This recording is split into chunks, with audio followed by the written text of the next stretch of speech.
Yon, what's up sa inyo mga kamok? So meron lang akong gustong itanong sa inyo. Ano ang pinakaunan yung tinitignan sa isang gitara bago nyo bilhin? Ikaw. Yung kulay. Ako, hindi ako masyadong Ikaw. Yung neck, parehas tayo daw.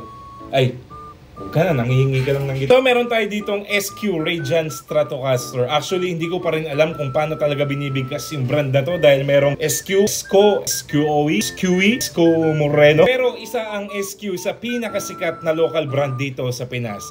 Isa sa mga yung watching comprehension nyo na. Kung titignan natin tong gitarang to, parang nating special naman. Dahil ang dami ng lumalabas na budget mill guitars na ganito ang itsura. SSH, roasted maple neck and fretboard. Pero yung pagkakabuo dito, napaka-pulido, napaka-quality. Wala ka talagang flaws na makikita. Yung feels niya, kahit yung mga fretworks niya, kahit hindi naka-rounded, wala kang talas na mararamdaman. Napakadami nang dumating na ganito for setup dito sa atin sa MOOC Station. And never akong namroblema sa kanila. Madalas naka-live pa ako pag nagsisetup ako ng ganito. And kaya ako ito nire-review ngayon dahil alam ko na yung quality niya. And gusto ko magkaroon kayo ng kadagdagang option, lalo na pagka may bala kayong bumili ng bago nyong gitara. Dahil alam kong hindi ako mapapahiya dito sa model and unit na ito yung SQ Radiant. As in, wala pa akong nasi-setup na may problema na ganito. Alright, so back to the topic. Kung titignan mo nga yung gitarang to, parang nating special naman.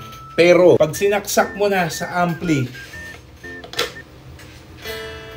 tapos i-on mo rin yung amp syempre. Dito pa lang ha. Rinig na, di ba?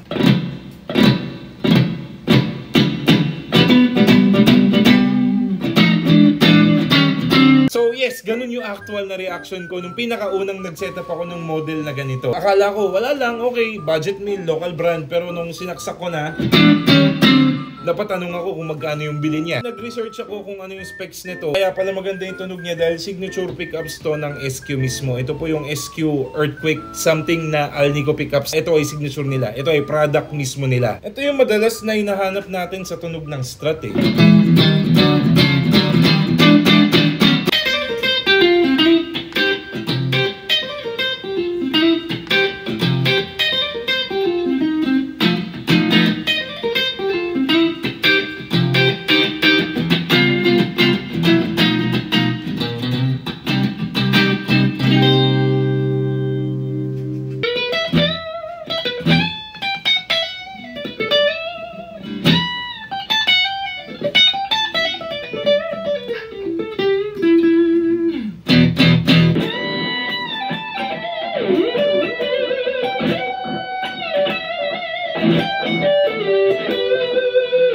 clarity, yung tuwang, punchy, yung bite niya. So, hindi talaga ako gagamit ng interface para marinig nyo yung raw sound niya from the amplifier, di ba? Dahil pagka gumamit tayo ng interface, marami nang dinaanan na neck pickup, fourth position, middle, second position,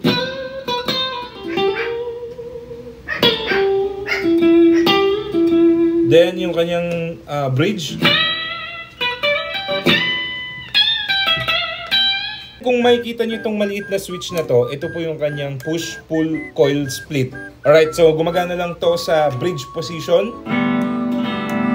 Pero for me, hindi ko ito matatawag na push-pull dahil kaya tinawag na push-pull yun dahil pinupush and pinupull mo yung knob niya.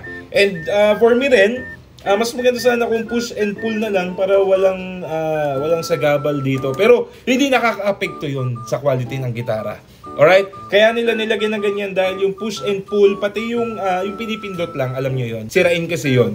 So pagka ganito, hindi siya sirain and madaling palitan. Kung sa akin lang, mas preferred ko kung push-pull na lang talaga. Para pagka nag-volume swell ka, hindi tumatabig yung kamay mo dun sa switch. Pero ang pinaka-paborito ko talaga sa gitarang to, yung tunog ng pickups niya.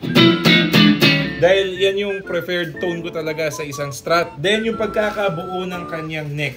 Yung quality ng kanyang fretboard neck, di pa yan rounded pero walang talas. Kahit yung mga dinadala dito na pinapasetup nila, wala rin talagang talas kaya hindi ko na rin binibilog. Then yung edges ng kanyang fretboard, hindi rin talaga matalas. Parang semi-rounded siya. Kaya pagka nag-ala dyan Mayor o dyan Frusciante ka dito, hindi mo mararamdaman yung talas ng fretboard niya.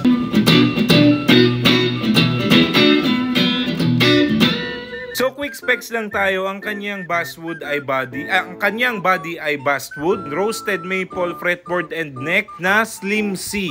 Alright, so para sa malilitang kamay, pwede sa inyo to. Medium jumbo 22 frets. Tuning peg sa kanila rin. Alright, so hindi siya maganit pagka inikot mo. Smooth na smooth yan. Oh. Bone nut, HSS Alnico SQ Earthquake Set Pickup. So, and yung kanyang headstock, napaka-decent. Sa ngayon, napaka-big deal na rin sa mga tao yung usapang headstock. No? Meron din palang contour sa likod. So para dun sa mga malilikot ang kamay na umaabot hanggang pickups yung daliri. And yes, ito po ang SQ Radiance Stratocaster and gusto ko magkaroon kayo ng iba pang option sa mga pagbibili niyo ng mga Strat. Dahil ito, subok naman na to. Napakadami na nagpa-setup nito. Kaya ako nire-recommend sa inyo. And kung ayaw nyo nga maniwala, itry nyo sa personal, di ba? So yes, ito po ang SQ Radiant available sa kanilang SQ stores. Try kong hanapin, then i-post ko na lang dyan sa comment sa baba. Alright?